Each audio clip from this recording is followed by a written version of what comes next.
Bonjour, bienvenue dans la série sur les échecs.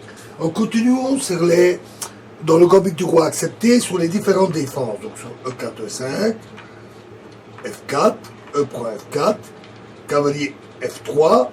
Une réponse possible est cavalier F6, qui attaque E4, développe une pièce. C'est une défense assez peu courante. Elle a été assez peu jouée. Et elle renonce clairement à G5 et ses complications. Ici, E5 est la seule tentative de réfutation de cette défense.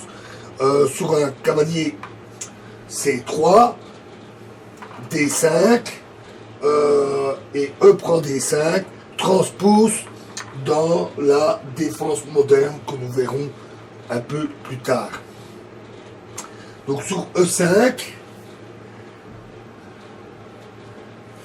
le cavalier doit évidemment bouger. Cavalier H5 protège F4, mais par contre, le cavalier se retrouve assez mal placé, il est à la bande.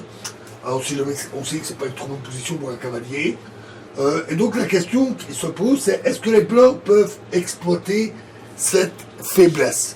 Alors, le nombre assez faible d'exemples de cette ouverture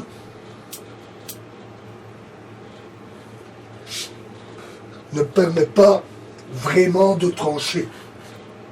Par exemple, une continuation, c'est fou E2, un très bon coup, un très bon coup, D6, roc,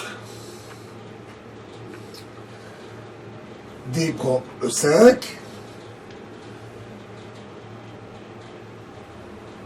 cavalier prend E5,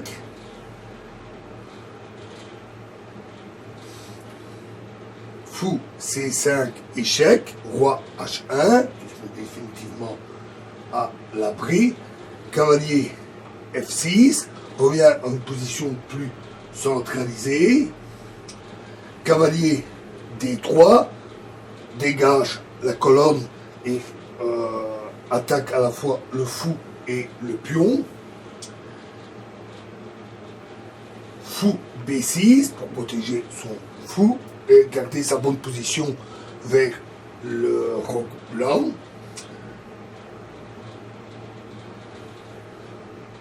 Cavalier prend F4 et roc pour éviter des attaques sur la colonne, mettre le roi à l'abri, mobiliser le tour.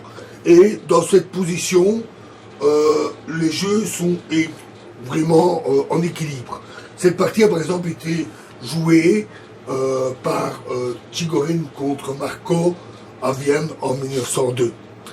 Je ne connais pas la continuation de la partie, mais à ce stade, elle est vraiment à peu près en équilibre. Voilà, et dans la prochaine vidéo, nous verrons la défense Cunningham. Je vous remercie.